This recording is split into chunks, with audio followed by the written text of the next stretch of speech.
them. Just like we've been training you overall, it's part of a branding strategy, right? That the most important thing today that I think agents, especially older agents, which I suppose I consider myself in a lot of ways, is agent is are you relevant in the market or are you obscure? And today, all the attention in our business that we're dealing with is being relevant and known. It's a branding technique, okay? The work always has to get done on the sales end of this, but the agent that is going to win in our market today is the agent that is broadcasting what they're doing far and loud.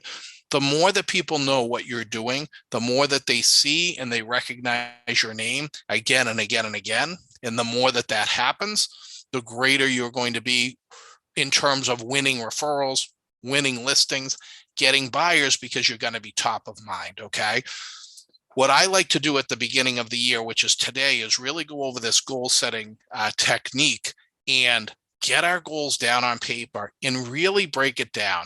And so some of you have seen how I run my goal setting for the year, but what I'm going to do with you in this paper and process is I have a binder that I created, and then in the front of the binder, I go through and I have my annual goals of what I want to achieve, okay?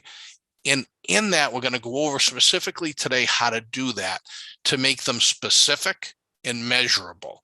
Okay, so the number of deals that I want to do, I'm only going to focus on your professional sales career today. Okay, because the training group on Clubhouse is for real estate agents for our company. It's real estate agents. The YouTube group that we're in right now is real estate agents. The Facebook group we're on, these are real estate agents. You're all here to learn, to train, to engage. We're going to focus on that. There are other aspects of this that you can do that are your health, your physical health, your mental health, your family. We're not going to cover that today. I'm focused on sales performance and metrics, and that's the goal setting we're going to do. And so what we want to do today is go through this process with me and write this down in paper. And we're going to go through a series of steps of our annual goals. And then we're going to break down those into our monthly goals. And then we're going to break those down into our weekly goals. And then we're going to ask ourselves a very tough question. What do we got to do every single day? Okay. If you're an agent right now and you say to yourself, as we all have, like, what should I be doing today? Should I be calling people? Should I be knocking doors? Should I be getting on social media? What should I be doing? It all starts with a plan that you need to be doing now. If you're not doing that and you're not setting any type of goals and you're not striving towards anything, you can't really expect to get any of the measurable results, okay? And so I'm going to walk you through the process that I use when I do my annual goals, and then I break them down into, I don't know if you guys can see this, that's a weekly business planner. So every week I go off of my main goals of what I have to do for the 52. And then after my week, I have my daily of what I need to do, okay, to reach my goals. All right. I also have a little bit more. I basically have all my life, but I want to walk you through this process of how this gets done at the highest levels to crush your goals and to really get to the numbers that you may not think are possible in real estate, okay? A lot of times people hear, wow, somebody does 25 deals a year, that's a lot. Somebody does 50 deals a year, that's a lot. Somebody does 100 deals a year, that's a lot. Somebody does 200 deals a year. The question is, at the lower numbers, it's easier and you can kind of be clunky in life and not organized, and you can do 10, 15 deals, right? Pretty much anybody can do that without any systems, without any structure, because there's not that much, right? It's one a month. I mean, what do you really got to do? But when you want to scale and you want to start closing a house as one agent every single day, you need to have a different mindset. And even if you're not on that end of the spectrum, even if you don't want to do 200 deals, you still, if you employ a goal setting technique and practice and you follow through with it, you are going to be that much better off. So I want you to follow along with me in paper, and I want to go through this with you guys step by step, okay? I'm going to share my screen, and I like to do it on white paper. Some people like formats and they like all of these crazy things. In the beginning, I like regular paper because I think most of us, anybody over like 30, under 20, you guys are going to, under 30, you're probably going to want the computer and the spreadsheets. You know, over 30, you're probably trained on the notebooks in school still. And so you like to have just white pen and paper that you can just write down and jot down. So that's how I'm going to do it with you guys today. Okay. So I'm going to pull up a new document, and in this document, we are going to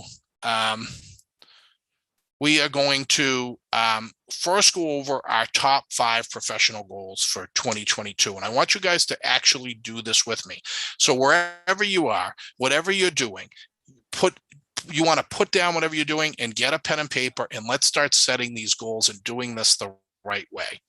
The first thing that I want you to answer for me is, how many goals do you want to do in 2022? How many deals do you want to do in 2022? Okay. If you guys can see my screen, if you're on Clubhouse, you're listening to me, I put up 225 transactions for myself. It's not a company goal. I'm walking you guys just through an individual goal of the number of transactions that I want to do. I'm basically taking what I'm going to do in 2021 with an estimate, and I add 30% to it. Okay. So a good rule of thumb, depending on your numbers, if you are somebody that you can put any number that's going to get you jazzed up, you can put any number that's going to get you excited, and you can hit any of these goals. But if you've been an agent for a while, the usual rule is on the outer end is to do 30% at the higher end. If you do 20 deals, you want to do 25 or 26, okay? I don't want to push you to say do 100 if you've been at 25. It's probably too much. We want incremental growth, but you can pick whatever number you want. But for me, I pick the 30% rule, okay? The second thing that I want you to do, so the 225 here is the number of transactions I hope to close. In number 2, I want you to say to me, how many of those are you hoping that will be sellers, and how many of those are you hoping will be buyers? Okay. So in my specific situation, I tend to be a heavy listing agent. So I'm going to have 200 listing sales and 25 buyer sales. Okay. For most of you in Clubhouse, if you're listening, you're going through because you can't see the screen, but for most of us, usually a 50-50 split is pretty typical. Some of you are heavier buyer agents, so you might find that you are getting more money for, you're getting more numbers, a percentage on your buyer side than you will on your sales side. So for here, hold on, I just have to mute. Okay, I just had to mute. So for here, I muted. Can you hear me now? Okay, guys? Yes. Okay, just making sure. I had to mute. We had a little bit of feedback. So here, what we want to do, so I'm going through this. This is how I do it, but your numbers are going to be a little different. How many on the listing side and how many on the buyer side do you want to do? Okay, so in this particular case, you might be thinking, a 50-50 split. If you're a heavier buyer's agent, maybe a little bit more towards that, but try to go 30% on each side. Okay, so equal this out. Take your numbers last year. If you last year did 20 transactions and you did 10 buyers and 10 sellers, it's easy. We're going to go up 30% to 26, and we're just going to go right down the middle with it, 13 and 13. However, let's say last year you did 20 deals and 5 of them were listing and 15 were buyers, then apply the same standard, 30% to the 5 and 30% to the 15. Okay. If you have a goal to level that out a little, you can move it a little bit. But to stay consistent with the type of agent that you are right now as you try to navigate in a different direction, do a 30% based on your past numbers. If you're a new agent in Clubhouse and you're listening and saying, hey, I just started out, I don't know what to do, you have to pick a goal of somewhere between 0 and 25 transactions. If you are a full-time agent and you're going to do this and you're going to have guidance and coaching, 25 is a deal that is a number that you can shoot for. That's an aggressive number. Okay. If you're going to be part-time, your goal should be somewhere of 3 to 5 transactions. And that's if you're doing 20 or hours less a week. Okay. Just as a guidepost to be realistic. All right. So after we set these number of sales, I have 200 on the listing side and 25 sales on the buyer side. I want to ask you guys some questions about geographically, okay? And I add this to my goal list. And the question is, from your home, of these sales, what is the mileage that you are willing to go from your house to achieve this, okay? So for me, I go 25 miles. So my 225 transactions are within 25 miles of my house. Now, I do this, and I think this is an important of the 5 professional goals, because I see a lot of agents, I'll talk to them and be like, hey, like I'm in Massachusetts, north of Boston, right now I'm in Chelmsford, Mass. And I'll talk to an agent in Chelmsford. He's like, yeah, I just did a closing down in like Belchertown. And then I just had one in Quincy. They're going all over the place. And this kind of time constraint, it's less important in the fewer deals. But as you try to get to these levels, if you're on here and you're trying to figure out, how do I get to 200? How do I hit these type of numbers? You really have to geographically set yourself up and say, listen, this is the standard that I am going to stick by. And I am not going to violate this rule. So if it hits the 26th mile, I'm going to refer it out. Okay. And then you're going to get paid for that referral of 25% or more for passing the referral off. But it's really important that you set this standard for yourself if you're an agent. Now, if you're an agent and you're on here and you're new and you're saying, hey, 100 miles, I'll go anywhere. Okay, fine, you can do it. In the early days, you chase the business. But if you're the agent listening in Clubhouse, and I have a group on Clubhouse that's listening to us, and all of you guys are doing over 100 transactions. The question that you guys are asking is, if you set 100 miles, it's going to be hard to achieve the number of sales that you want to do just because of the time to travel where you are going to go, especially if you're a 50-50 split of buyers and sales. If you got to commute 2 hours back and forth, this is not going to work, okay? So a top 5 professional goal should be the mileage requirement. Now, if you're in downtown Boston, you might be 5 miles. If you're in New York City and Manhattan, you might be 5 or 3 miles, okay? If you're in Austin, Texas, you might be up to 10 miles. But where we are is more of a suburban market where there's some smaller cities outside of Boston. We tend to navigate a little bit farther out than that downtown, very clustered city where you could do 200 deals easily in that market. We're going to need a little bit more space to achieve that goal, okay? The 4th goal that I need you to answer, and this is the hardest one, is how many hours a week are you going to commit to this job? I don't know, a lot of you right now are like, oh my God, what? How many hours a week are you willing to commit to this job? And how many days are you willing to work this year? Well, I work every day. I'm busy all the time. My phone's ringing. I'm grabbing this. I'm grabbing that.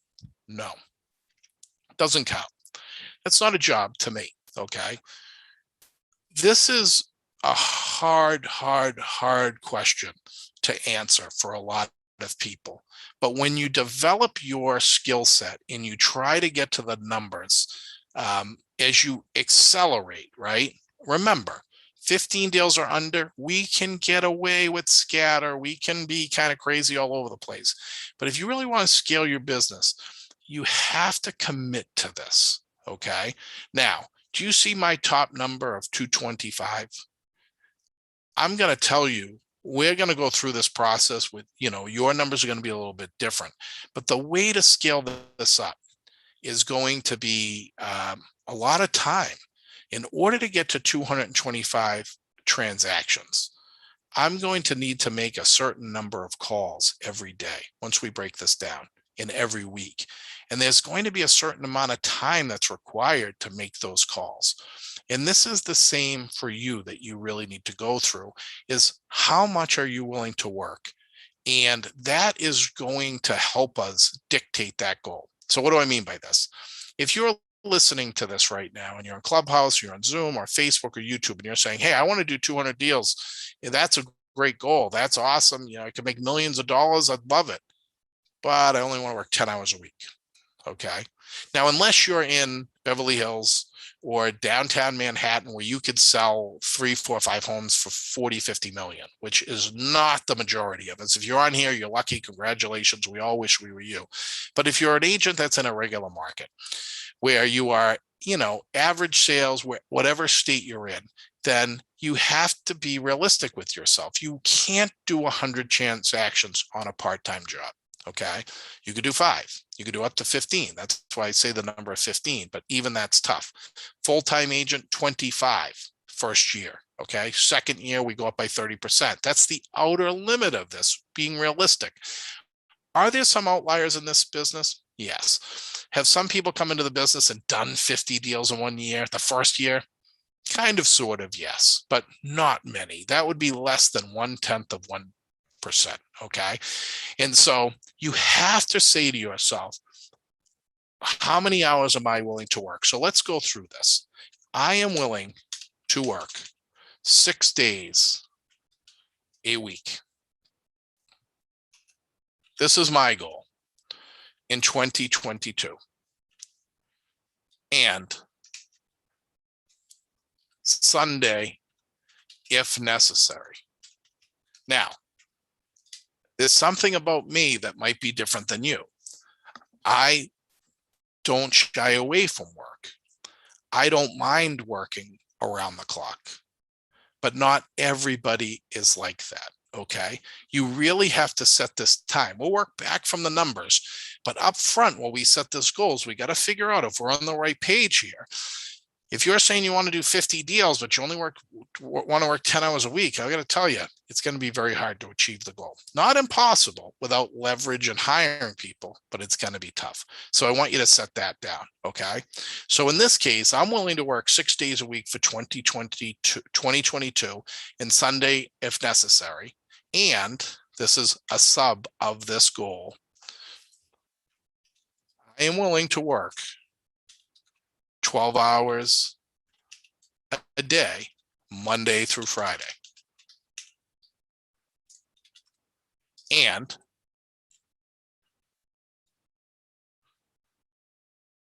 nine to 2 on Saturday.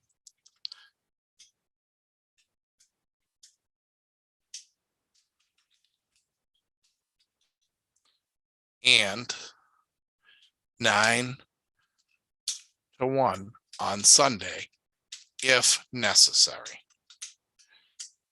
Okay. And then I want to say, how many days a year am I willing to work? And I want you to be real with yourself. Okay. Your new agents on Clubhouse, one of the things that so many people come to real estate for is that they want flexibility, they want time, they want to create some type of life balance, and you can get that without question. But depending upon how much you want to scale, there's going to be some trade-off of your time that happens when you try to grow, if that makes sense. If you want to do, if you want to do a couple of deals a year, you're going to have that flexibility. But when you really commit to this business and you say, I want to do a certain number, and you want to pick a big number, 25. So that's a big number. 50, it's a really big number. Okay. 75, it's an incredible number. It's less than 1/10 of all agents it's less than 1% of all agents in the market. Over 100, There's only a handful of agents doing that in the United States. Okay. So you have to really think and ask yourself this question of how many how many hours am I willing to work during the week, but also how many days? So are you willing to work on the holidays? Most of us know. So take them out, right? You're not going to work likely on a high holiday. You're not going to work on a Thanksgiving. There are certain days that you're going to take off. The time to figure that out is right now. If you plan on taking vacation with your family in 2022 and you're going to take a week or 2 weeks or 3 or 4, whatever it is, the time to figure that out is right now. Okay. A lot of you don't want to work weekends, and you don't have to. It's hard to achieve the goal on the buyer side if you don't. But if you're not going to, then you need to take that out of the equation right now. This is the hardest part of a conversation with an agent, because a lot of times agents just want to, especially brokerages, they want to come in and be like, oh, you're going to be great. You're going to kill it. You're going to make all kinds of money, and whatever happens, happens. And that's true. But if you really want to scale and you want to get to a certain number, you have to commit to a work schedule. Okay. If you have a good work schedule, we can then plan the day working backwards from this goal and this number of listing and buy, whatever your number is, we can work that backwards and figure it out. But I need to have the time to get you there. If you get up at 4 or 5 o'clock and you go to bed at 4 in the morning, you get up at 4 or 5 o'clock, you could do it, but where's the time? Okay. If you're an early riser and you go to bed at 6 o'clock at night, it's okay, but where's the time work we do? So here we want to set a goal of how many days are we willing to work? Okay. And so how do we do that? We go through this calendar and you say, all right, let's just say we have 365 days in a year. And if you are not going to work on Sundays, we automatically are taking out 52 days, right? So that brings you down to 313 days. So for me, I really don't want to work Sundays. There are really 7 major holidays that most people are always going to take off, depending. Some of you might take 10. Take the 7 days out. You're down to 306 days. Now, if you don't want to work Mondays, if that's your particular situation, if you don't want to work on Wednesdays, that's your particular situation. Let's say you want to take 2 weeks of vacation a year. That's 14 days. Take it out. That brings us down to 292 days. We have to anticipate that we're going to have some times where we just aren't doing well, where we're getting sick, where we just may not be at peak performance, where we seasonally may just go to a place where we're just not in a position to perform. So we have to build that number in now so we're prepared for it. Okay. And so I want to take that out. So like what I'm doing, gang, all of you on Zoom, all of you on Clubhouse, Facebook, YouTube, I'm going through and I'm really anticipating what the next year is going to look like in planning for it. Okay. So I'm not just like, oh man, I forgot my vacation in April. Oh man, I'm out this week. And because if I schedule it now, when it comes, I'm going to already have my closings scheduled around this. Okay. I'm going to make sure that I don't have my closings landing in my vacation week. I'm going to make sure that those important moments with my kids, if they have an important event or a school or a day off or somewhere, I'm not going to have things scheduled then because I'm thinking about all of that right now, because for the most part, I can anticipate things that are going to come up. Okay. Does that make sense? But you have to commit to this. And so with me, I am making a commitment to work 285 days a year. Okay.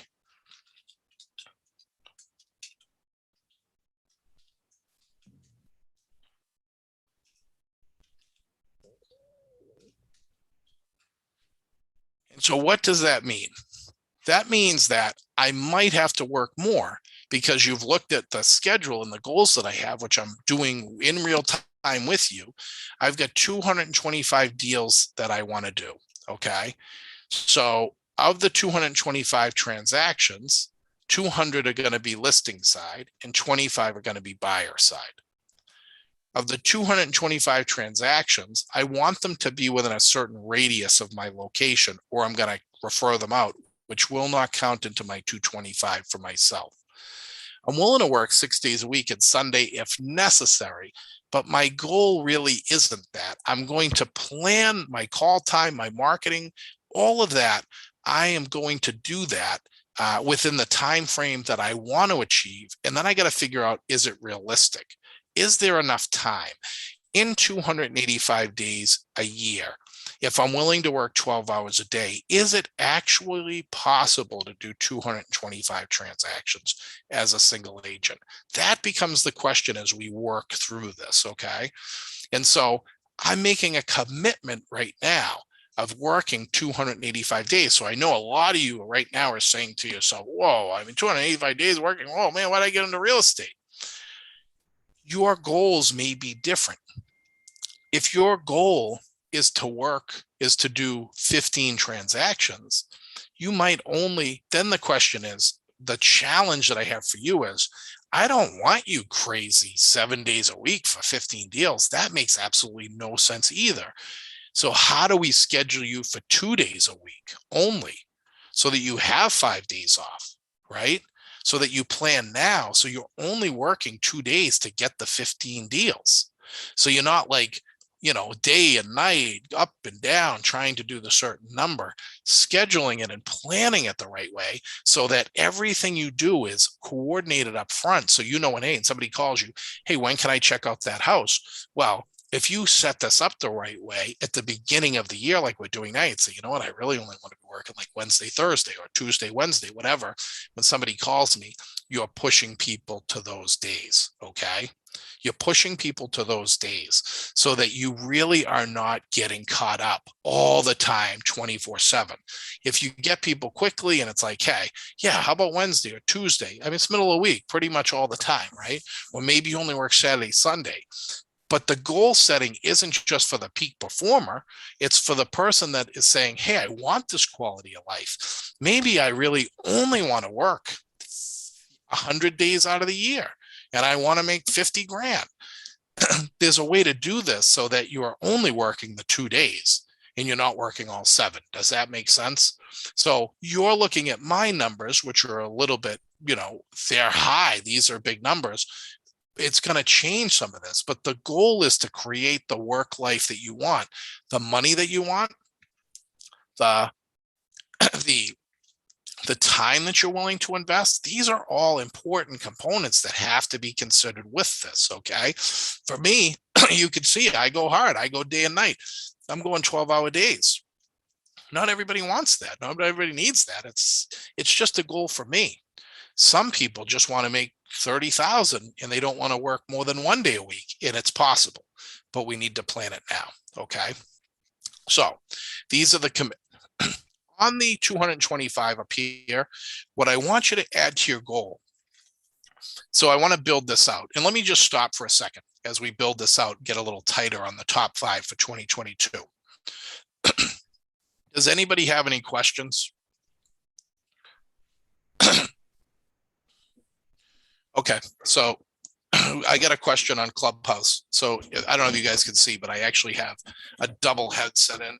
So I have one that's feeding to a different line right now. Okay, so the question. Yep. Yeah, so it's a good question. The question that has been asked is, in terms of the transactions, and we're going to get into this, is whatever the goal is what are the steps to take in order to achieve that goal, which we're going to get to. What I want to do right now is just get you to this place where you're really identifying what you want. Okay. You're really identifying what you want. And then when you really identify what you want, we have to pair this up with, are you willing to do the work to get there? Okay. Are you willing to do the work that's required to get there? And then if you are, then we can achieve those goals. It might be that you're not fully realistic with what you want versus your time. It's quite possible. Or it might be that you have a lot more potential than you think you do, but you're just either not believing yourself or you don't know what to do and what the roadmaps are, the steps, which we're going to walk through. Does that make sense? Okay. Any other questions? Anybody on Zoom so far? Right. I want to build this out a little bit. So when we go to the number of transactions that we hope to close, with that, the question that you have to ask is, how much money are you hoping to make? So with the transaction number that you have, how much money are you hoping to make in 2022? Okay.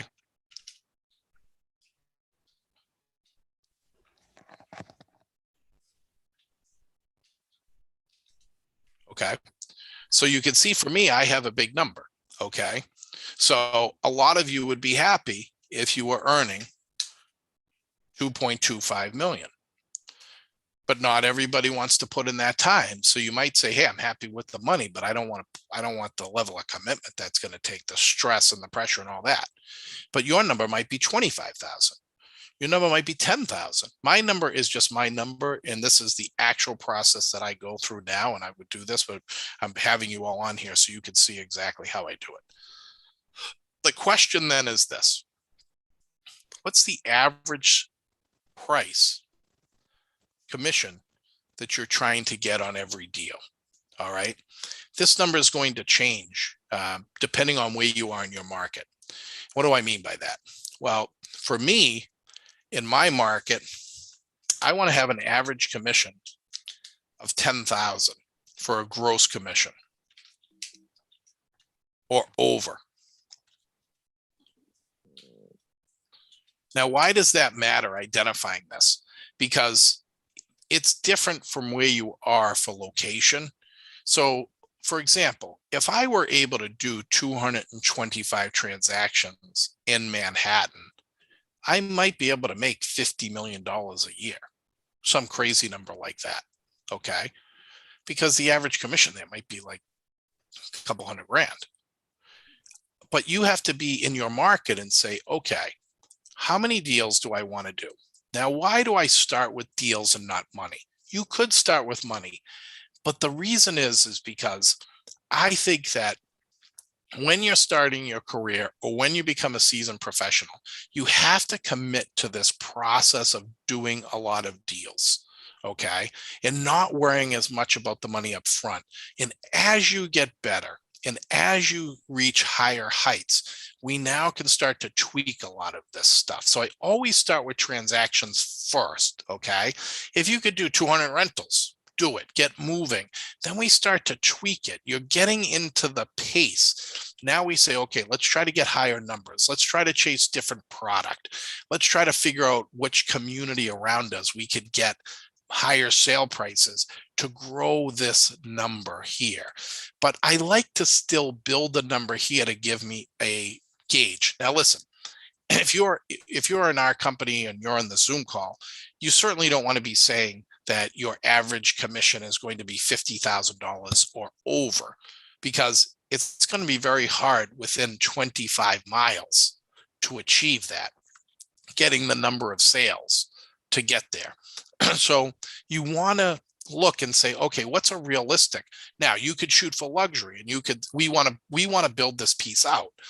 But you want to pick a number. You don't want to go in the low end, but you want to pick a price category that is realistic in your market, but also one that you want to chase. Okay. I know Shirley's on the call. We talk a lot about elevating price, right? Moving, where we're in Greater Lowell. If you do more in Chelmsford, you're going to get a higher price point than you likely are going to get in Lowell. Okay. If you're doing condos, maybe you want to be moving into single families, maybe you want to be pushing into multis, but you want to start to think about, with your goal of whatever that number is, 10, 15, 20, what's the average gross commission? Okay. That you want to get for that purpose. Hold on. We got a question on Clubhouse. Okay. All right. So the question on Clubhouse is, how do you determine, what a good average commission price would be? All right.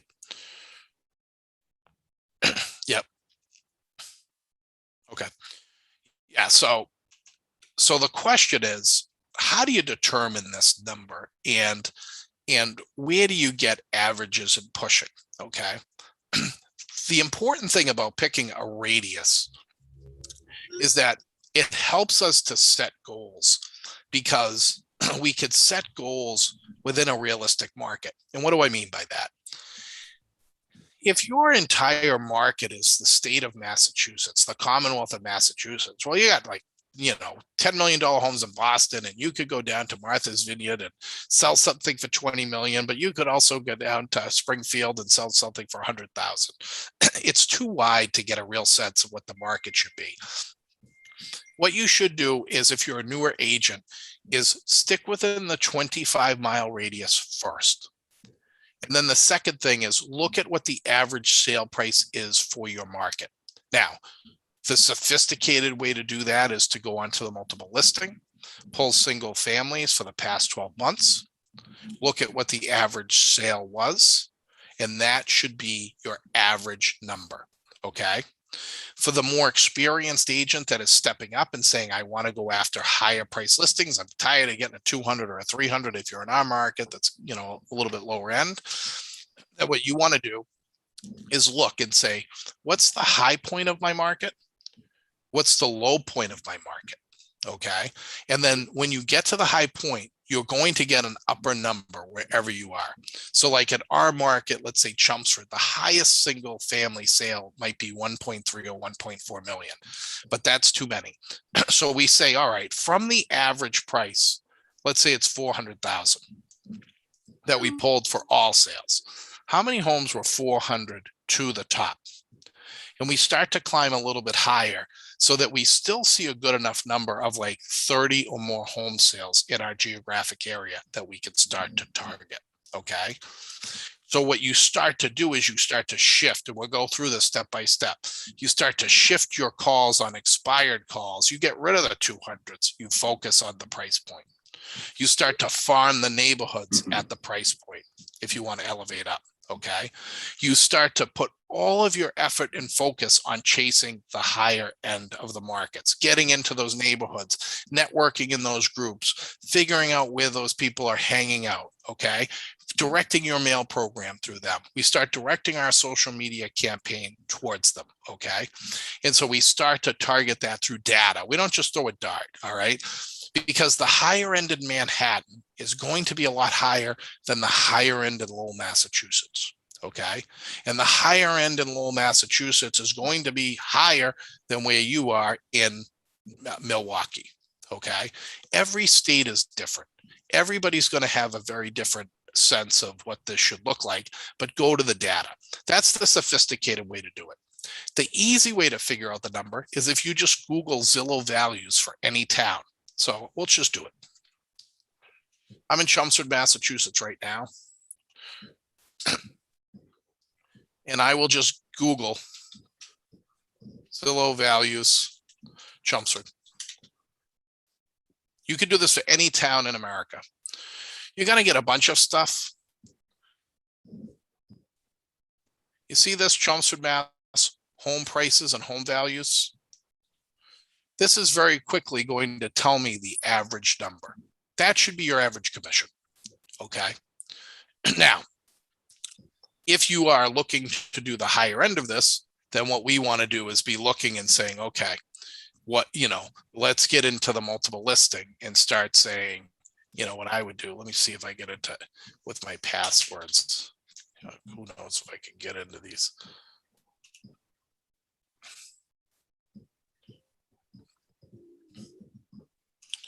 I'm going to search here. Okay. We'll go into solds. But you see how we're really taking time of really mapping out the strategy and trying to figure out, all right, how much are we really going to work? How much do we really want to make? And then we got to really get tight into specifically, and that's what we got to do. How do we get there? How do we get to the goal that we're trying to set? Okay. And I got to move faster because we're 50 minutes into this. This is a 2-hour session. If you can stay on, great. If you got to leave, I don't take it personally. Okay. Clubhouse, you guys have been coming on and off. We got 85 people in the room right now. And I know a lot of you have questions, but let me just get through this piece and we'll take more questions. So if you're in the Chelmsford market, we look and say, okay, we already know that Zillow gave us some pretty rough data of 569, and that's going to be pretty close to accurate. It may not be exact, but here's the example. Here's the difference. If you're on the call, and you are, we've got the top agent in Manhattan on this call right now. So let's just pull your Manhattan Zillow values. Okay. Look at the difference. Hold on.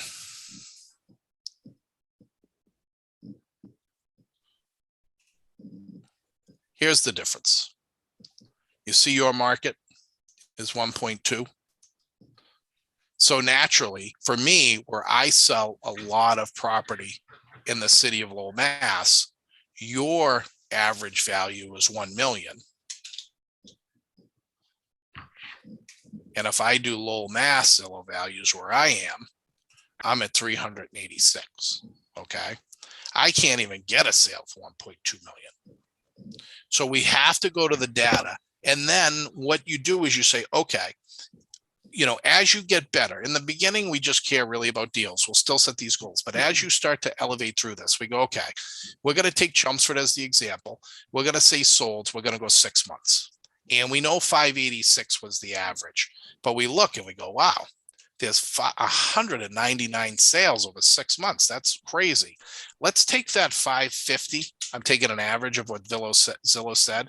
And let's go to 1.6 million, because we're not going to have much more than that. Now, I still have 135 homes at a much higher price point. Okay. So when I start to look at this now, I want to go into the MLS and say, all right, let's go down and see at this price point, what was my average? And my average sale was 675. So what that tells you in the blinking light should be going off is that you can very easily chase a 675. So you could elevate your strategy from the average 500 or stop chasing the 3 and 200s and say, you know what? Of the homes of the high and low, I could really get focused in here on this higher price point of an average of 650. And then we just merely have to see where are the numbers. Now, there are some of you out there that you're a luxury agent. We have a luxury agent that is on the market for California on Clubhouse with us. All of your stuff is, your high end. You just comb the neighborhood. If you're in Chelmsford, and we'll break this down in our goal setting, we go, okay, some of you are going to say, I don't even want to toll around in that. I want to just go to the very high end of my market. Now, there's risk with this, but I just want to see, all right, in Chelmsford, I could chase $1 million plus. And if I did that, how many could I possibly do? And in Chelmsford, Mass, you would have a possibility of, over the past 6 months, we'll keep these. So we had 5 listings. So you probably don't have enough, right? Because chasing them and finding them is tough. We might have to say, all right, we got to add Tingsboro, we got to add Grant, we got to add Dunstable, we got to add this. We're going to chase this $1 million. It's a tougher market. To get to 225 would be really hard, right? I mean, if there's only 5 of them. But if you wanted to do 10 or 15 deals, you could say, all right, this is where I'm going to be. Well, then it's like, well, how do I find them? Well, naturally, we want to be going by Neshoba Drive, right? We want to be on Fairbanks Road. We want to go down to Foxhaven Way. We want to be over at Steeple Drive. We're going to go on Shed Lane where all these high price homes are selling, and we're going to start to market to them. We're going to door knock them. We're going to call them. We're going to mail them. But it's the strategy up front that we do now, which dictates what we're going to do for the rest of the year. Does that make sense? All right, so I'm going to take some questions. Anybody on the Zoom have any questions? Okay. You guys can't hear the Clubhouse, which is a group that we have. Anybody on Clubhouse have any questions? Is there a difference in the prices between condo prices, single family homes, and multifamilies? Well, every market is going to be different in terms of what it offers. Okay. If you're in where we are in Massachusetts, you're going to have a plethora of all of those options. If you're in the urban areas, you're going to have multifamilies, and you're going to have condos, and you're going to have single families. Depending on where your location is, you'll have some mix of it that might be less. But I would run the same exact process, not just on single family, in your multiple listing, and go and don't just search the single family home category like I did.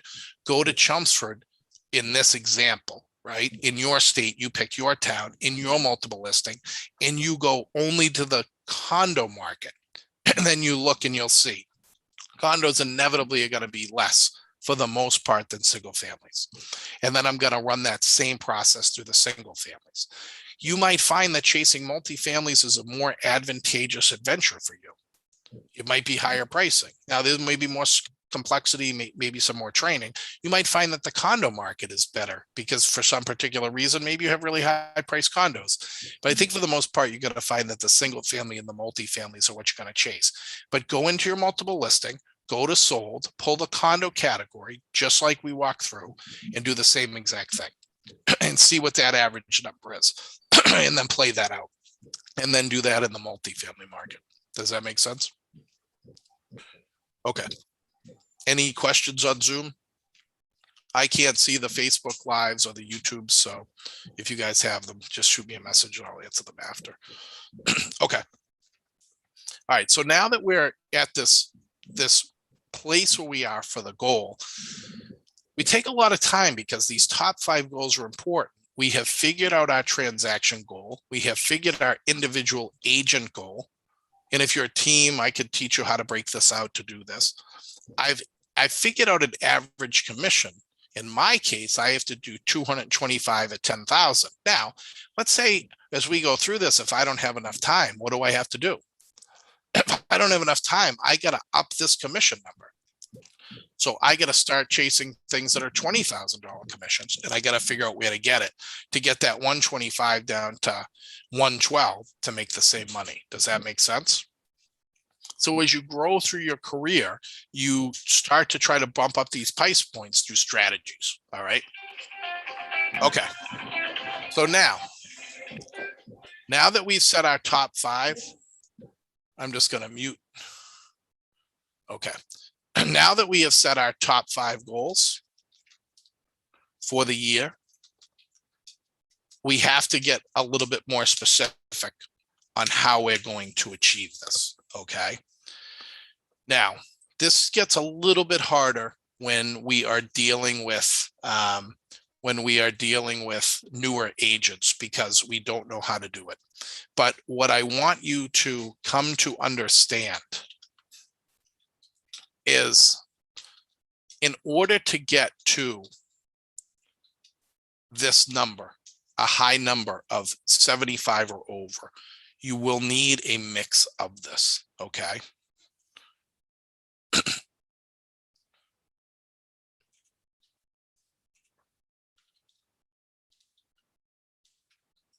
And I do this on the sheet because I'm trying to keep this as simple as possible, guys. I'm not trying to overwhelm you or complicate you with stuff. I like things to be very straightforward, very basic, very easy, so you guys can see how you can break this down to try to achieve what you're hoping to achieve, okay? The first thing that we want to talk about is a prospecting and door knocking strategy, okay? Now, a lot of you hear this and you want to hang up on me. I get it. Nobody wants to knock on doors. Nobody wants to prospect or call. But the truth is this, that if I did nothing else, I can hit my 225 on this strategy and this strategy alone. Now, no agents want to do it away today.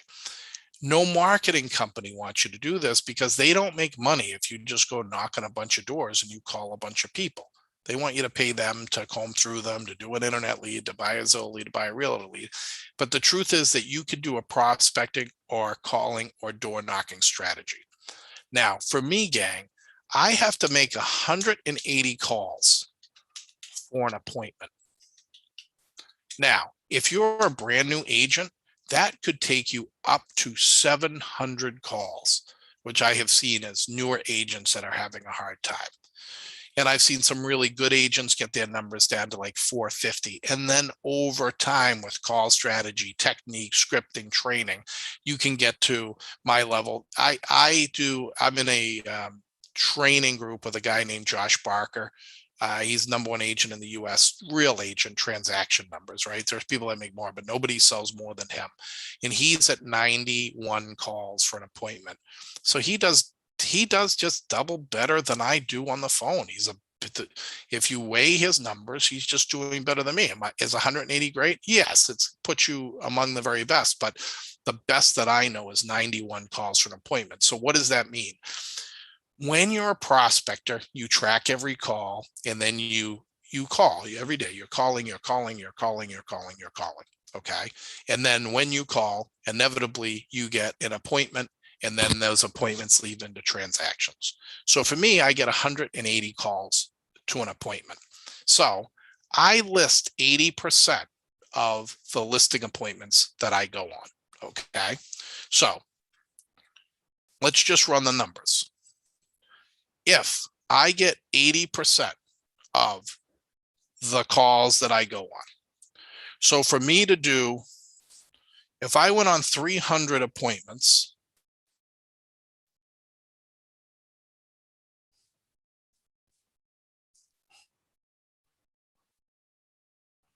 hold on.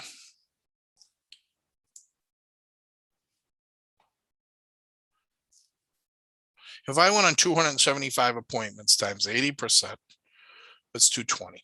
Okay. So I got to do like 285. 285 times 80%. 280. Okay. So I have to go on 280 appointments. Okay. If I get 80% of my appointments on my listings, if I wanted to do 225, I have buyers, but just walk through it with me. So if I want to do 225 transactions, listings, and if I get 80% of them when I go on a listing appointment, I need to go on 280 of them, because there's going to be a whole bunch of them that I do not get. Okay. Now, if I have to go on 280 appointments, and it's going to take me 180 calls for every appointment,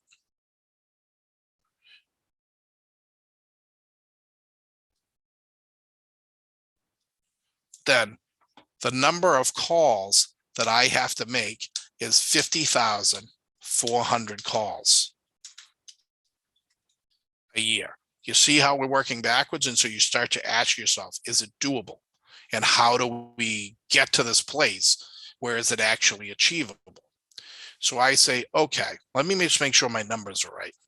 280 appointments times 180 calls is going to be 50,400 calls a year. Now, I am working 285 days. So I divide that by 285. It means I have to make 176 calls a day. Okay. To hit this 225 number at my sales performance. Okay. On a prospecting strategy. So you're over there saying, holy shit. Right. If you're on Zoom, you're on Clubhouse, you're saying, it's like 1.21 gigawatts. I mean, this is like a crazy number. But the reality is, when you get to this level, wherever you are, it doesn't matter. You have to break down the math to see if it's doable. And so for me, the question is my working 285 days on a prospecting strategy, making 2.25 million as a single agent? I'll have administrative help, but other than that, it's me. There's no team, just me. Is it doable? And the answer is, well, I have to work backwards. And the answer is yes. Now, here becomes the challenge, is how do I make 176 calls a day? And what's the best way to achieve that goal? All right. Now, this is prospecting, and some of you aren't going to want to hear this because prospecting is tough, but let's face it, this is sales. So as we break down our goal of one, we need to have a prospecting, calling, and door knocking. We're going to talk about exactly who to call, right? When to call and how many to call. So in my case, if I'm going to work the days that I want to work, 285, I got to call 176 calls a day. So if I break 176 down and I'm willing to call 4 hours a day, I got to do 44 calls an hour. I probably have to up my call time to 5 hours a day, and it'll be tight, but I would have to do 5 hours of call time a day. Are you guys following along? Does this seem tough? Elisa, does this make sense to you? I can see you shaking your head. You're muted, but I can see it. Just because I can see you. Some of the others I blocked, but you're still on. So for you guys, you have to run these numbers. Now, some of the numbers that you're not going to know is how many calls to an appointment if you're a prospector. And then, like, who do you call? Who are these 180 calls? Like, who do we call? Like, where do we go? 50,000 calls a year. I want you to put that into perspective. Right now, if you are in Chelmsford, that's more people than live in the town of Chelmsford. So if that was my only market that I was targeting, I couldn't possibly hit this goal. There's just not enough people. By going out 25 miles, I'm going to have more than enough calls, because within 25 miles of my house is going to be like over 1.5 million people. So there's going to be plenty. So I'm covered on this. But do you see how this works? Like, if your goal is like 2 miles from your house, we got to kind of break down the data and see if it's realistic. So we're working backwards from the goal of saying, all right, I want to make this much. What I know, because I do this and I've done it for a long time, is I know how many calls for an appointment. If you're brand new, use 500 calls for an appointment. If you've been doing it for a long time, but you're not a great prospector, I would do 350 for an appointment. Just a rough number to get us going. As you call, you might find, I have sometimes like 20 calls, I get an appointment, but as I average out, I find it's 180 calls. Now, here's the thing. Do you door knock? There's a guy that's the door knocking specialist and he's selling 100+ deals a year, and all he does is knock, knock, knock, and it's good for your weight, right? But think of it. Just looking at this as our goal. Could I do 225 deals if it was a door knocking strategy? If my appointment to doors was the same? And the answer is no way. I could never knock 50,000 doors in a year. I could never get there. That's why the phone is more powerful. Okay. Because if you did the math and you said, all right, if I have to do 176 doors a day, knocking on 176 doors, I mean, geez, it would take, I mean, maybe you could do it if you're in a very condensed area, but it'd be very tough to do. Okay. Maybe I'm doing this in a condo building or doing stuff like that to try to maximize how many I could hit, but that would be very hard to do. And if you want to get to this volume where I am, I need to do a dialer to do 176 calls a day. I can't hand dial this. This has got to be on a dial, a multi-line. And in a multi-line, I could easily hit this, okay? If that makes sense. But this is all setting the goal. So you're looking at my prospecting goal for 2022, okay? I personally will not knock one door because it's not as efficient. But if you want to, and you like that face-to-face contact, the truth is these appointment numbers will get a little better because people are nicer face-to-face and they're more meaningful conversations. So you'll get that number down, but it's still hard to become a huge player in the door knocking market. But if you want to do it, do the same thing with your numbers. Okay. So what have I just done, gang? We forgot one thing. So if I am doing 285 divided by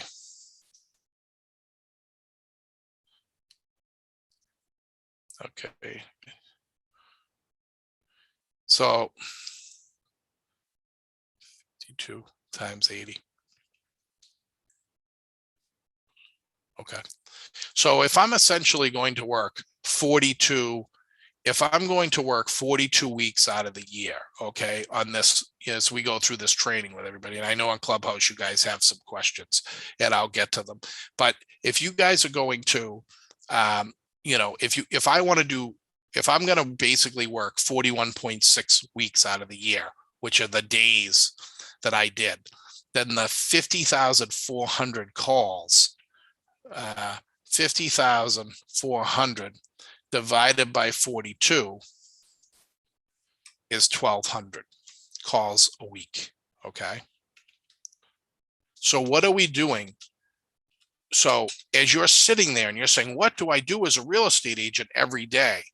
One goal has been set for you by going through this process. Now, remember, your numbers are going to be incredibly different. And let me just run another example here. This is on 225, which puts me at #1 in the state again when we do this, right? So there won't be anybody in Mass or New Hampshire that does more. So I understand that these are like the big numbers that people look at, but they don't really want to go through the pain of it. I get that, but I'm just running you through the numbers. But what this has done is this has given me my weekly, this has given me my morning, right? I know I have to do 5 hours of call time a day as part of my job. And so for me, I like to call in the morning, and I don't like to call before 9 o'clock. And some people will say call at 7 or 8, but I like to call at 9 or 8:30 at the earliest. That's going to push me to 10, 11, 12, 1, 2 o'clock. There's my morning. Okay. My daily activity of this level, and I understand for you guys on Clubhouse, and I'll get to you guys. I see the questions come again. I'll try to get to them, but I'm trying to get through this whole thing, and there's a lot to pack it at 2 hours. I've given you a prospecting goal for the year. Now the question is, who are we calling? How are we doing it? We'll break that down. That's next level after we go through all of these other efforts that we're going to do, right? All these other kind of bigger goals. Then we're going to chunk these into exactly like, all right, we're got to get a dialer. This is the dialer. This is who we're calling. This is where we're calling. These are the towns. These are the price points. We got to do all that now so that we know what to do for the next year as it comes up, right? So as you break down the system and you look, you now have this. Now let's just say if you're a agent that is newer, we're going to just, I'll run it over here so you can see it. So let's say you're 500 calls for an appointment. Okay. So, and let's say you wanted to do 20 deals in a year. Now, you probably are only going to do 50, 50, 50 you go on, you're going to get. Okay. So let's say if you want to do 20 deals a year, you have to go on 40 appointments because you only get half of them. All right. So if it's going to take you 500 calls to get 40 appointments, you have to make 20,000 calls a year.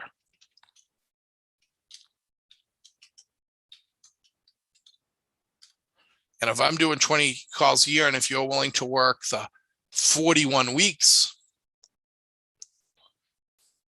then you have to make 487 calls a week.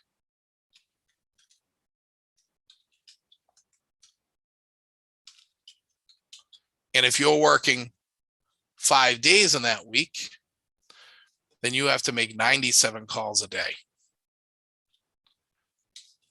If you're doing 6 days, that'll change a little bit.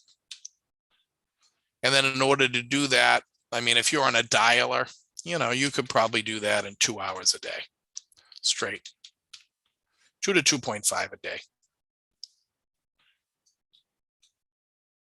But that's your call strategy, right? One of the things in a real estate agent, if you want to be a listing agent and you say, I want to do listings, you need to become a prospector. And in order to become a prospector, you got to be willing to call people. And then you got to figure out how many people you're going to call. And then we got to figure out who we got to call and how do we do that. Okay. Any questions on that on Zoom?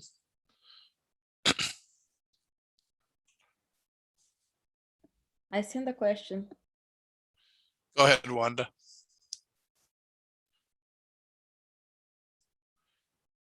Shirley, did you have a question?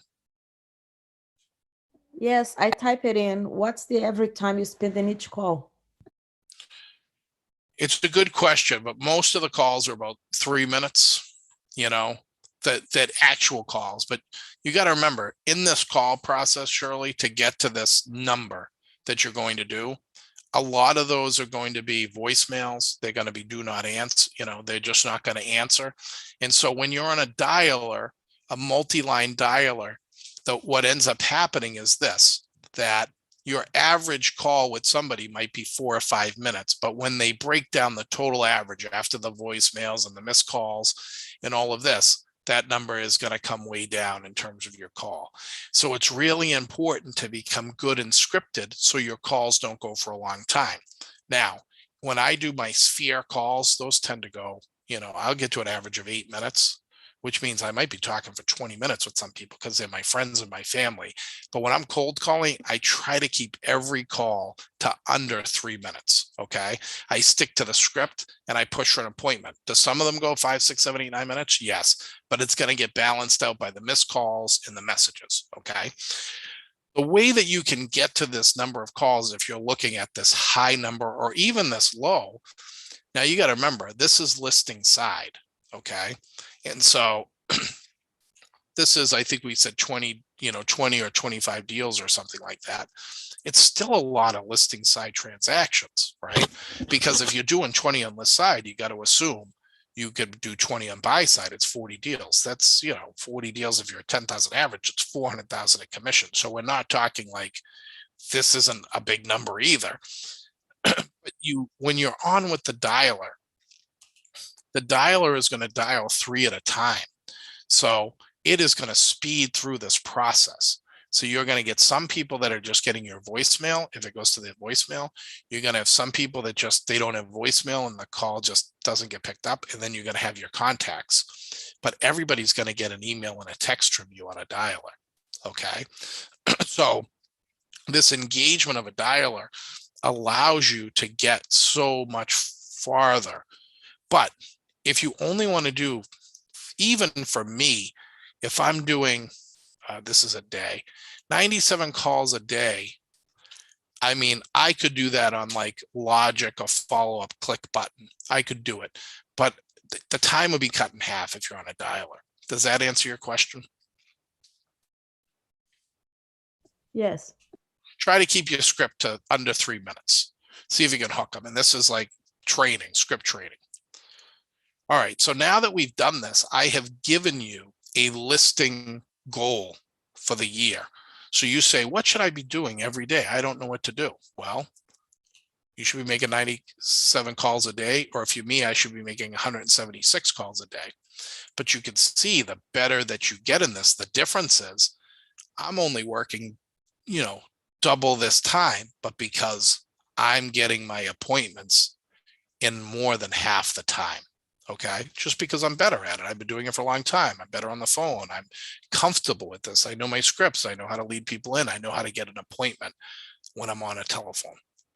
But your first goal is, what do you do every day? So if you're an agent on this, at Clubhouse, agents have got a whole bunch of questions. So let's just rifle through them. But if you're an agent on this and you're trying to develop a prospecting strategy and you're trying to figure out, how do I get to this point, in my career where I know what to do every day, that this prospecting strategy has to be one part of this. It's the way you get listings. Okay. Any other questions? All right. So Clubhouse, is it possible to do all this on a half an hour a day? Well, what is the goal is got to be the question you have to be asking yourself. I mean, it's a good question. Is there a way to get to these higher numbers without a prospecting strategy? And the answer is yes, but you're going to have to pay for it. Okay.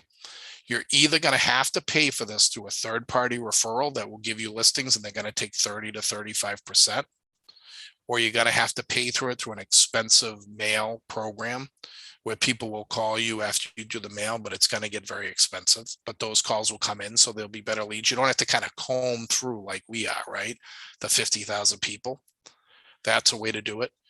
There's some internet companies that will help you get leads, but you're going to pay them a good amount of money to find them. Okay.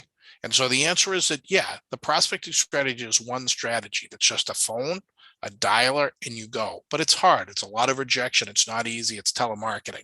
But if you're an agent and you want to know the truth, you should be prospecting every day. Okay. And then the question is how many and that. All right, let's go to marketing efforts. So we say, listen, it's 2022 is going to start. We should be starting now. We have to set some third-party site goals. Zillow, Realtor, Redfin. We have to primary site goals.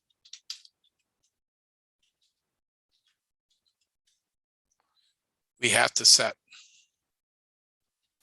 social media goals, and we'll go through that.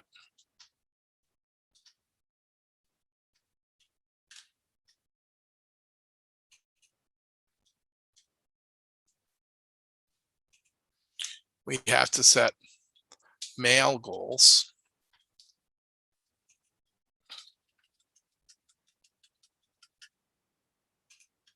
Try to line these up. Ain't always perfect. Maybe if I throw this in, it'll auto do it for me.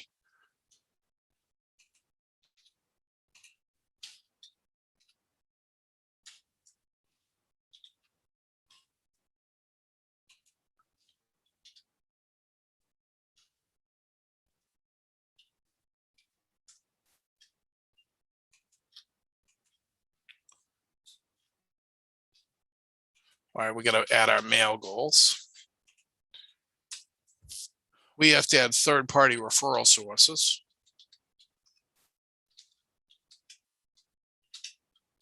I do this in a little bit of a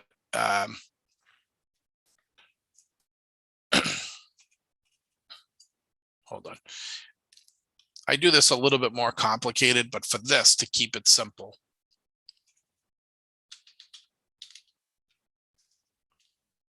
Okay. Yeah, but Clubhouse, I'll get to some of the questions. Okay, hold on. I never remember what I label things as.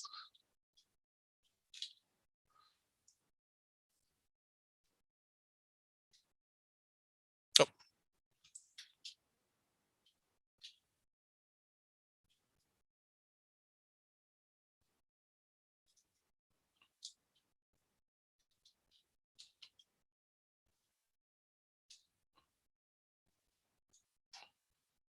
I don't know if this is it. No. I might come back to it if I can't find it. I thought it was daily. Call sheet, calls, accountability tracker.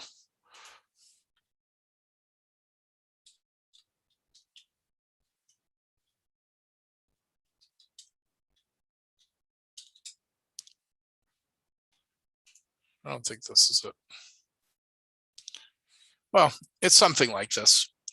But what you have to look at are the different categories of your marketing strategy. Okay. And so as we go to the goals, an SEO strategy.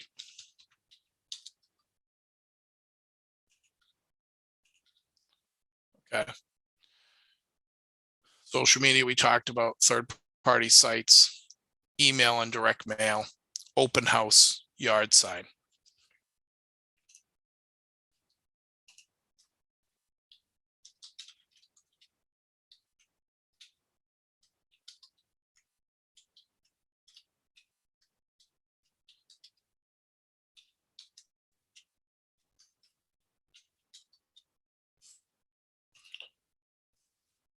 Okay. We want to have the world converge on your marketing. And this is a lot of work. if you think about, you know, as you can see how I lay out a strategy, you know, I break it down. So I'm showing you guys a little bit more of a complicated, if you guys are Clubhouse, you can't see the screen, but you can hear me. I basically break out the type of thing that I'm going to do. And then I decide the month, and this is a previous year. I decide the month and day that that's going to go out, who the recipients are going to be, what the theme or the piece is, process date, when, number of pieces if applicable. Okay. This is a little bit complicated, but this is really breaking this down day by day, because you need to get to this place where your goals need to be daily goals. Like, hey, what do I do today? I have to make this many calls. I got to make this many social media posts. I got to get this mail piece to go out. I got to make sure that I'm engaging with these third-party partners. Once you set your annual goals, they break down weekly and they break down daily, and you can do that for the year. Okay. You can create most of your social media content over the next 2 months so that you are good to go for the entire year. We can get on Hootsuite, we can build it all out, we can schedule it, and it will do it automatically. And then you're putting in filler live shots here and there, but that you are getting 2 to 3 content pieces out on LinkedIn, on Instagram, on Facebook, on Twitter. If you don't do that, you're not going to be consistent. What happens to me a lot of times when I plan this, I'll only go like a quarter, because it takes time. And then you'll see. So you'll say, hey, Doherty, I saw you were everywhere on social media. Then you died off. Well, what happened? I didn't plan far enough out on my content. I didn't get the full year. So when I get to the quarter, I was busy trying to do 200 deals, which is a lot of work. And then this falls down. So what you really want to do is, as we go through these marketing efforts piece by piece, what it should start to look like is, so, okay, when am I doing a postcard? When am I doing door to door? When am I knocking a door? When am I calling and who? When am I sending a personal note to who? When's a social media post? You know what I mean? And then you break this down so that you could say, okay, in January, I'm doing this, I'm doing a database mailer. I'm doing a downtown Lowell geographic farm. I'm doing a downtown Lowell just sold poster, an expired listing letter, a social media post. You know what I mean? You see how this is broken down. So I know at the beginning of the year what is happening. So every day I have a job to do. Okay. Most agents are just like, hey, I'm in the game. I got my license. Now what? They never put a plan together, which is why it's so important to do what we're doing. Okay. So what we want to do is say, okay, with our marketing efforts, we need to set some goal that we're going to stick with. Now, listen, gang, all you folks on Clubhouse who are newer agents, and some of you who are the top, you get this. There's only a couple of ways to really get business. And there's really no secret to this. Once you take out the calling and door knocking, the question is, how do you get people in real estate to find you, right? And this here will break down, and we'll have to do another session, because I'm not going to get through this all in 2 hours, which I hope to do. But now when you're calling and door knocking, we want to get better about who we call. So we call expireds, we call for sale by owners. There's all these techniques that we could do to make these 50,000 calls more impactful. So maybe I'm really doing 300 to 400 deals, right? Which is possible. If somehow I could get to 90 calls for an appointment, I might be able to do 450 deals in that year. Okay. But the same thing with the marketing efforts. There's only so many places where the business comes from. And there's a lot of people that are middling this for you, okay, and telling you that you need them when you really don't. One place where the primary and direct business is coming from is Zillow. It's coming from Realtor. It's not coming from Redfin because they have their own agents, but there's a lot of traffic coming through them. And so the question for you is, do you have a Zillow profile? And have you gotten a lot of reviews? And so one goal should be increase my Zillow and Realtor reviews to get 2 a month. Okay. You could put 10 a month. You could put 20 a month. You could, whatever you want that number to be. I'm going to put 2 a month. Okay. For the 200 deals, honestly, I should probably do what every deal, but for the purposes of this, and I'll kind of refine, I want to get my third-party referral numbers up. Okay. Now, the second question is are you or do you want to invest financially in one of these third-party sites? The question is if I put money into Zillow or if I put money into Realtor, am I going to get leads? And the answer is absolutely. But remember, it's going to cost a lot of money. Okay. It's going to cost a lot of money. Every lead, like in the Chelmsford market right now, you're going to pay $200 for a call, and that lead may not be very good. Okay. And so you might need to get 10 leads, 2,000 to get one good one. So it's an expensive proposition, but it does work. It gives you direct business. But even if you don't, you should still make sure that you have a profile, even a small amount to be a premier agent, if it's $30 to get up there, so that when people search you and they Google your name, that they don't just see a Zillow profile with 0 stars. Okay. You want to build this out so that the market sees you as a player, and you want to do the same thing on Realtor. Okay. So one of the goals is to increase your Zillow profile. Okay. And so if you want to get one a day, that would be a daily task. But I added this to 2 a month, which means that basically every other week, one of the things that you're going to have to add to your schedule is that you're going to call to get a review to enhance that. Now, you could get these. You could get these also on Facebook, because there's a review section there. There's a review section on Instagram, wherever, LinkedIn. Getting reviews helps solidify your reputation online. I was just talking to Brad about this. Brad Brady's an agent at our Massachusetts office. We're talking about agents that don't necessarily do a lot of deals, but they look really great online because they padded everything. And it's smart, because even though they're not terribly experienced, the consumer doesn't know it, because they look and they go, wow, look at all these reviews. Look at all these people are saying great things everywhere I look. It's a reputation enhancer.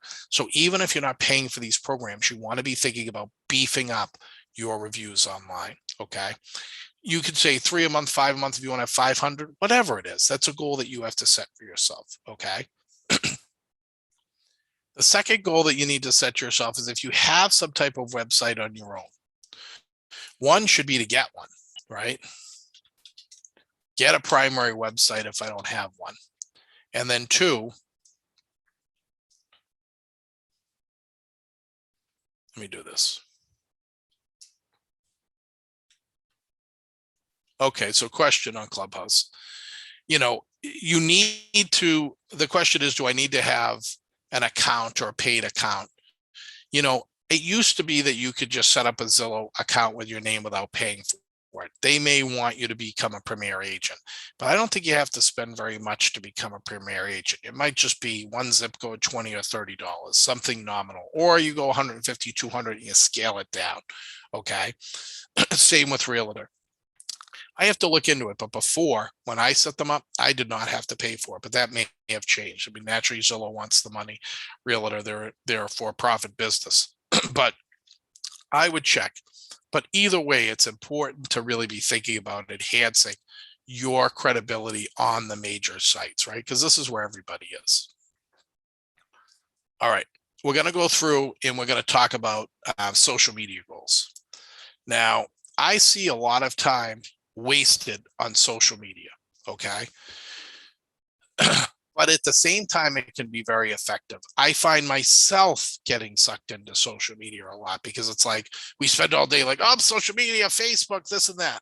Some people, like Sandra Bucher, they have an incredible following of people that when she posts, she gets a lot of business off it. It works. It broadcasts you out. And so what I say is that you have to be there and you have to do it. That's why I do it. But nothing is going to ever be as powerful as the prospecting. Because even the lead that comes in, I still got to call them, right? But you have to have some social media goals. You need to be posting at least once a day on Facebook, LinkedIn, Twitter, and Instagram.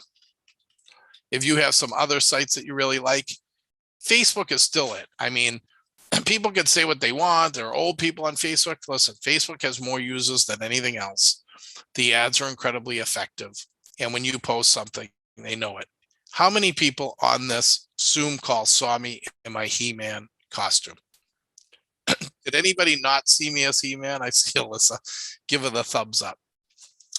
You all know I was He-Man because I put that on Facebook, and you're all on there and you see it. So you have to be there, and you have to be there at least once a day. Okay, I got a question on Clubhouse. Can you overdo it on social media? Honestly, no. I don't think you can, because if you posted 5 times a day, there's so many feeds coming in and marketing, and people have so many friends right now that it's tough to stay top of mind. Even if you posted 5 times a day, which honestly, you wouldn't be able to keep up with it as one person and trying to sell. But I don't think you can overdo it. But set a goal that's manageable.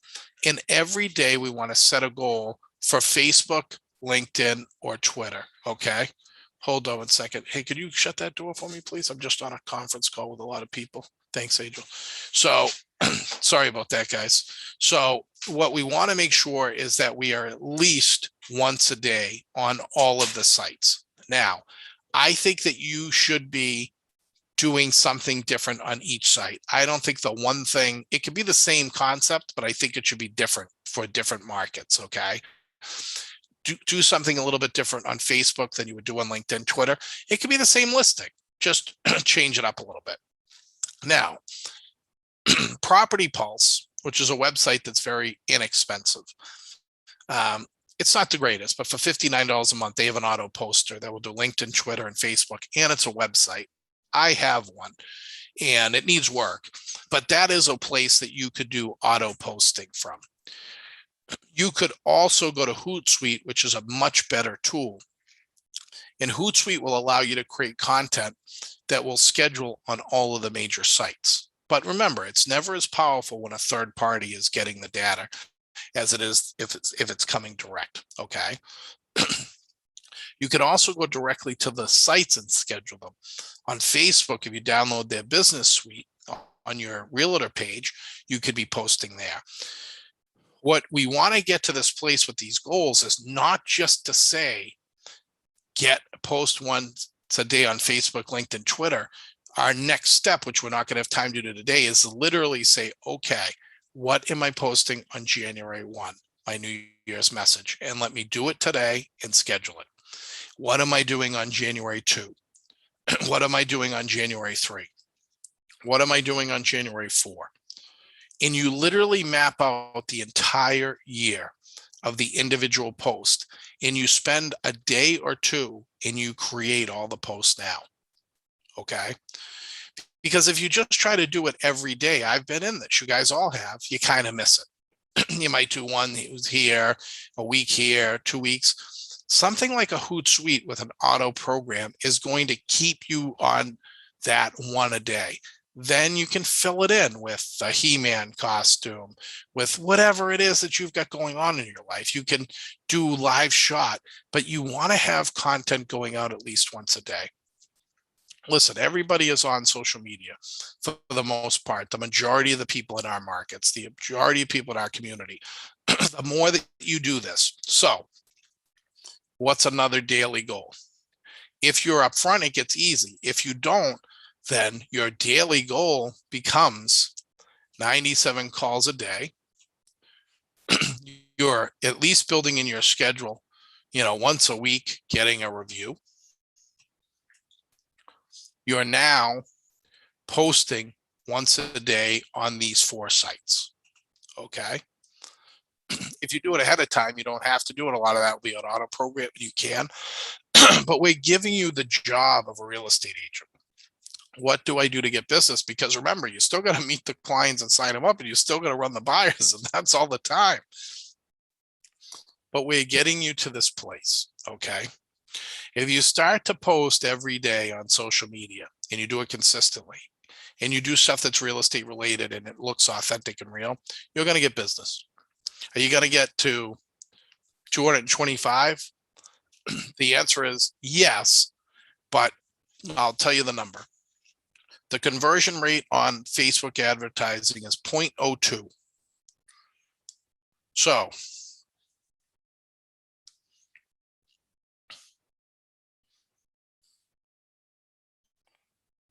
0.02 to the lead.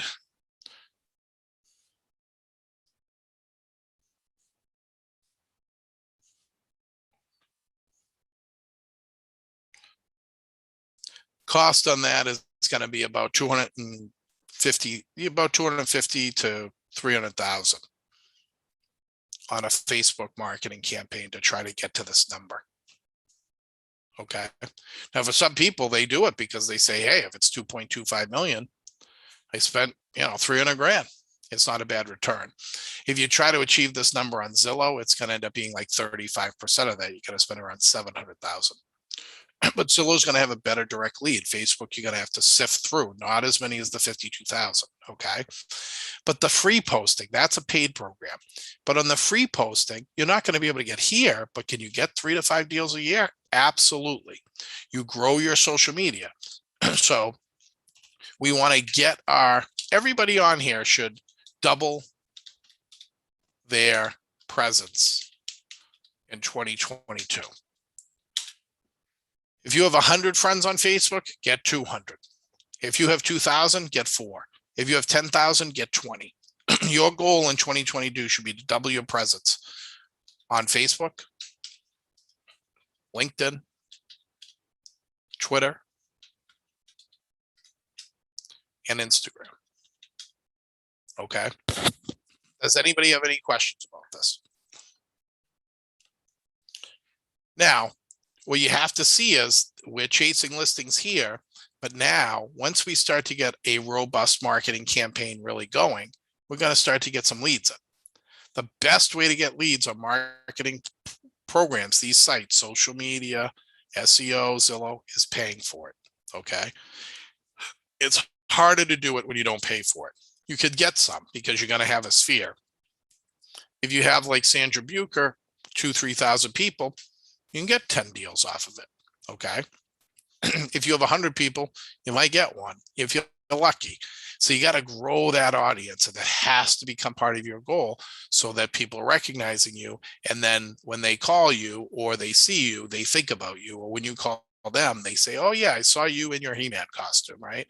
Or I saw you just sold this home, or I saw you sold my friend's house. Okay. So we want to get a social media goal of posting at least once a day. Video is better. Okay. We want to double our presence in 2022. Okay. In 2022, we want to create a group.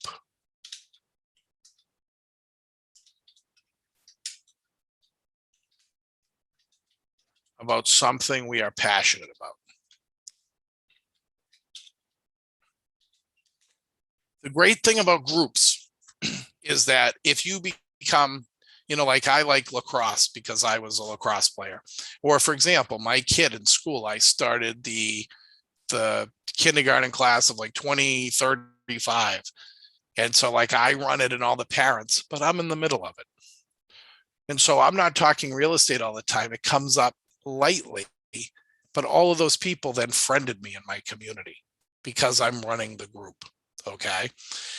Running groups on social media. You can do it on Instagram. You can do it on Facebook. You can do it on LinkedIn. You can do it on Clubhouse. Is that when you create a group, you're going to grow your audience. Or if you don't want to create a group, join groups of issues that you're passionate about. And they don't have to be real estate groups with agents. In fact, it's the opposite. If you like to dance, get involved in those groups. So those people start looking at you, but you've branded yourself in a way that when they look at your page, oh, I know what she does, or I know what he does. Okay. So we want to create a group about something that we're passionate about in 2022 to grow our audience.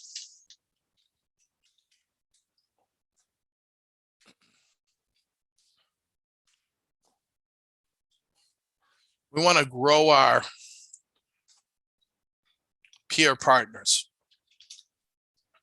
on social media in 2022. What do I mean by that? All of you have some friend that has a lot of friends on social media. Every one of you has somebody that has like 5,000 friends. Every one of you, if you go through, you'd be like, wow, that person's popular. You want to create a relationship with that person where you co-brand with them for free. So Elisa, you're a new agent. You have a friend that is whatever. She does nails. I don't know. She's a doctor. I don't know, whatever it is. And they want to develop their business. You want to be posting for them positively, and you want to get them to do the same thing about you. Okay. Cross brand, do pictures together, go out together, where real estate meets nails, where real estate meets medicine. You want to start to co-brand, and you want to get your social partners in the people that you know and like, the people that are the big opinion leaders in your sphere. You want to get them posting about you and come up with an agreement with them for free. Be like, hey, why don't we set up a thing where I'm going to do one post a month about you, and we're going to do this in an intelligent way. It's not just going to be buy nails or buy real estate or buy medicine or whatever it is. It's going to be, we're going to do stuff where we are subtly talking about what we do in a way that people like and they think are engaging. Okay. So grow your peer partners in social media to 5 or more. You want 5 people with 5,000 people saying stuff about you, because now 25,000 people are seeing your name. It doesn't take much or many to get into a community in a big way. You know, if you live in Haverhill and there's 50,000 people and you have 10 partners that have 5,000, you may not cover everybody, but you're likely going to be covering 30,000 people in that community with posts. They start to post about you regularly, and you're embedded or entwined. It can just be like, oh, I was with my buddy, we're out at wherever, we were doing this, we're doing that, the real estate queen, the whatever, you know, the real estate king, however it gets branded in a way that it's subtle. We want to grow those partners so that for free, we're building our name recognition. Okay. And it's always a lot better when we're not talking about ourselves, if somebody else is like, she's the best or he's the best. So we want to grow our peer partners. Okay.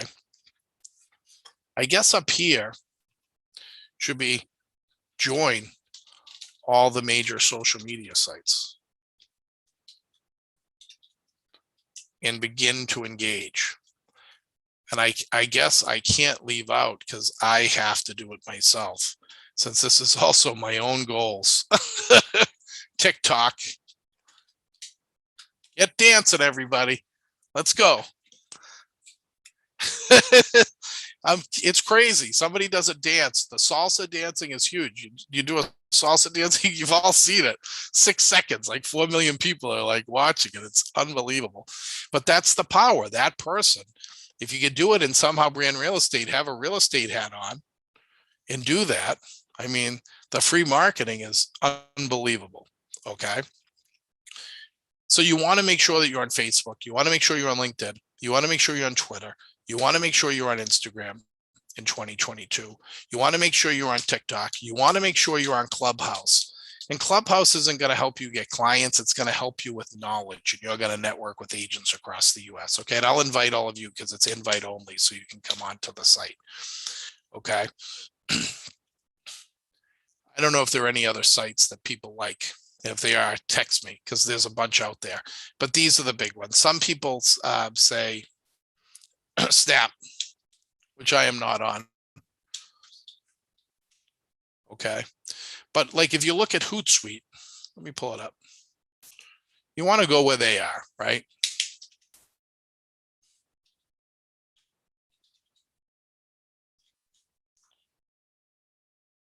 Okay.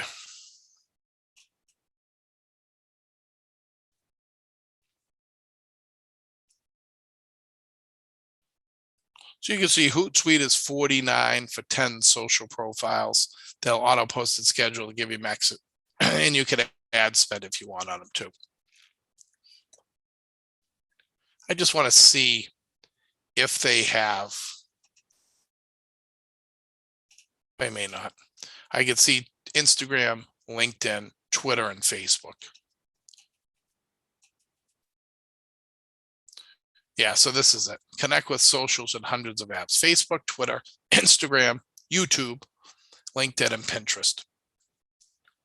So let's add it. Pinterest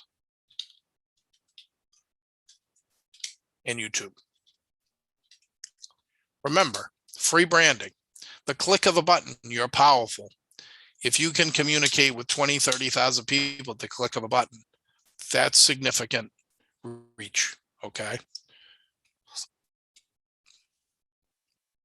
And add any other social goals that you might have, okay?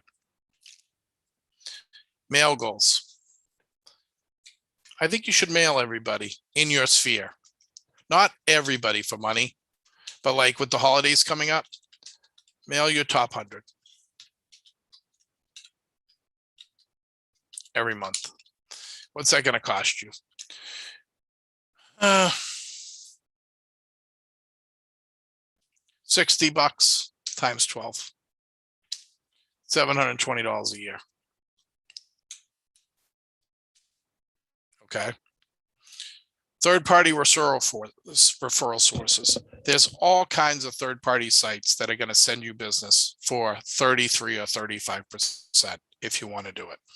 Remember, you got an agent split, so you might only make 30% at the end of the day. But if you're a new agent, then what you want to do is say, okay, I'm willing to go to non-paid third-party sites, and I'll get you guys a whole list of them. And I'm just going to get on them. And when they get leads, they'll call you and be like, hey, you know, we got somebody, you'll get a lead. They get somebody looking in Haverhill, you take them. When they close the deal, they'll take their 33, 35% off the top. You'll have to pay your split, which could be 30, 40, 50%. You might only make 20, 30. But for a new agent, it's one way to get income stream coming in, okay?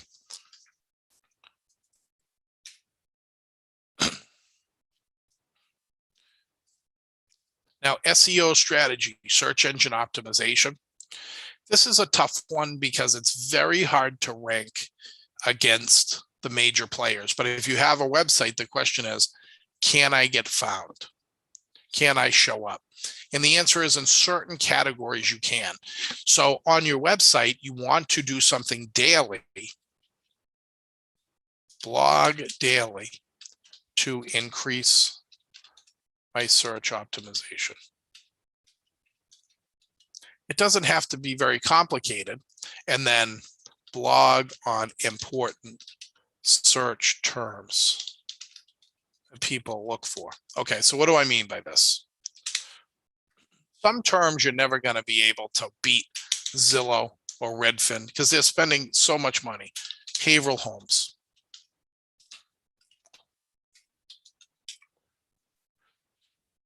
Okay, you can see a real estate company is paying money to be on top of Haverhill homes, okay, to their website.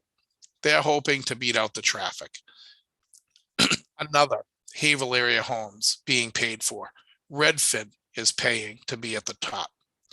Zillow is paying to be at the top, and Realtor is paying. But now we go down to the organic that's non-paid. Zillow, Overdo, Caldwell Banker, okay? Trulia, Redfin, Remax, Rocket Homes. It's hard to compete on a term like this. It's such a heavily trafficked term that all of the major players, the only way to reach up is to try to, do we want to cost this agency $25? There we go. They just spent $25 on that, okay, the click. But they did that to get the search here in the hope that we get the lead. It might be less than that. It might be a little more, but they pay for the click, okay? That is search engine optimization. That's paid. Organic, so now we say like Haverhill homes that are antique. It's not as competitive as a term. Not that many people are looking for it, but you can still see that Redfin has an ad for vintage homes, historic places for sale. But then when we get down to the organic, it's not as competitive. You might be able to rank on a term like this. So you can pay somebody, go to Fiverr and ask them, say, search terms, spend $10 and say, give me the top 100 search terms in my market for real estate. And then you title it every day for the year. You'll have 100. It'll get you through 100 days. Or say, hey, give me the top 350, whatever. And then every day you're going to write a post that is the top search term. So you're ranking. Okay. Now, you may never get to number one, but you'll start to show up. Now, some people say don't even waste your time with search engine optimization. It takes too much time. It's too expensive. Let's charge Redfin 25 bucks. There you go. This is a fun game for your competitors, okay? You want to drive your competitors crazy? You go, okay, no problem. Let's go in Lowell. Let's see who's doing this game in Lowell on me. All right, Lowell Homes. All right, let's see. Anybody here? Yeah, let's charge these guys 25 bucks. Every time they click, they have to pay for this, right? This is paid per click advertising. So Fly Homes just spent 25 on Chris Doherty, their favorite Lowell realtor. But this is the thing. Fly Homes organically isn't there. Oh, look at Lamakia. All right, let's get them. Let's charge Lamakia 25 bucks. Everybody go and charge Lamakia 25 in their marketplace by clicking. It'll drive you crazy because competitors will do that. They'll go and they'll just get all their people to click on your ads and they, oh my God, we didn't get any leads. We spent $1,000 this month. But it's organically that we care about, okay? The non-paid section of this is where you can start to grow. In lesser search terms, you can show up, okay? But it's hard. I mean, we spend a lot of money on it. It's hard to rank, okay? I mean, you could look, then you get down. It's like, okay, page 2, you start to get down, you could start to rank on these, but you can see all the people paying to try to grab business. So start to post something every day on your website. When you do that, it shows up on your website. Second, it'll show up on Google and Bing and other search sites. Then push that content to social media. So now your social media followers will see it. So you start to get a robust strategy and it's part of what you do every day, okay? And then we're going to go open house sided yard site. I'm going to do this really quick. Open house site strategy. You guys are using the Doherty signs, but there are hangers and riders on them. Come up with something innovative for your sign. Text here. Do something so that you're trying to generate the traffic off the signs so that when you get an open house sign up that you can get more traffic, okay? That's on a yard side strategy. And then on the open house strategy is set a goal that you're going to do 20 open houses this year. And when you do the open houses, you're going to knock the doors around it, drop lid around it, call the neighbors, come up with an open house strategy. So for this year, you have something to do on your Saturday that's done the right way and consistently, okay? And we have a whole open house strategy and training that we've done and we'll do again that shows you exactly how to do an open house the right way, okay? Does anybody have any questions on Zoom? No.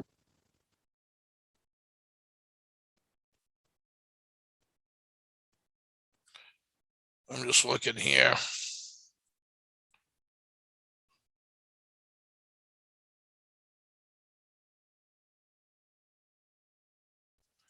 Any questions? So this is step 1. Honestly, guys, this is step 1 and take this to heart. What you need to do now is literally go day 1 to day, whatever it is, 365 and plan the day. now. That's what I do. So I know on January 1st, I'm doing this. I know on January 2nd, I'm doing this. On January 3rd, I'm doing this. And I try to front load a lot of the stuff that doesn't need me in a period of time. Like I'll spend a couple of days. Let's get the social media just done. Let's crank through, create all these ads. Let's create a bunch of videos. Let's spend a couple of days of shooting videos. So you guys see the videos. Did everybody get my video today? Did everybody get the We're Hiring? Did you guys see the We're Hiring? Did you see it, Elisa? So far on the We're Hiring email, 85 applicants since 9:30. That email went out at 9:30 this morning. 85 people have applied. That was before I got on this. It's probably over 100, 110 people will have applied in a short period of time. That's the power of communicating mass scale. Okay. So you guys can see how it comes together. You start to get this strategy in place where the way that your goal should look is just this. Every day should look like this. 100 calls, whatever your goal was. 1 blog item.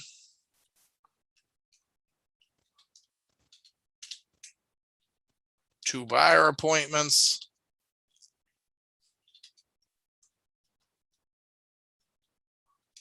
1 social media post. Sorry. Clubhouse, I see you guys. Sorry, I know a lot of questions. All right. All sites, 50 doors knocked. You know what I mean? Every day should be the same. Okay. Every day should be the same. So when you get up, I'm making my calls from 9 to 1. I'm going to take lunch to 1:30. Then I'm going to do a blog item. I'm going to do my social media posting. Then I'm going to go to my listing and my buyer's appointments. And then if I don't have anything going on, I'm either going to make door calls or I'm going to go knock some doors. Okay. You have to build this out every day. So like, what's the job? I see Elisa because I got you on video so I can see you. But it's like, you have a job. You got to be there every day. Someone's expecting you. Like, hey, where'd you go? In real estate, it's not like that for everybody. People are not used to having a job. So you have to create some semblance of a job, and it has to stop with this. So I had a hard stop at 4 o'clock. We're at 4:01. Guys, listen, this is step 1. I'm going to do another 2 hours with this where we build this out even more robustly. So like every day you're going to say, like, this is exactly what I should be doing. And I'm going to give you my full year, what I'm doing, and you can mirror that. And you can mirror it. And you don't have to do 225, which is a big number. And you don't have to make millions of dollars a year doing this. It's just if you want to do it. I look at it like athletics. It's just, that's what I want to do. You have to set your goal, your number, and then we build it out just like this. So we know exactly what to do every day. So thank you so much, guys. Clubhouse, I'm going to go with you guys. Stay on and we'll do a Q&A because we have another 30 minutes on that. But everybody on Zoom, thank you. Hold on. Shirley said she's going to do her best for a better year in 2022, and that's coming from the best. Shirley is the best agent, does a ton of business, and that's what makes her great, is she's always trying to improve and get better every year, and that's why I love her. And you know what? She comes to every single training, and she's been doing this for almost 20 years. Thanks, guys. We look forward.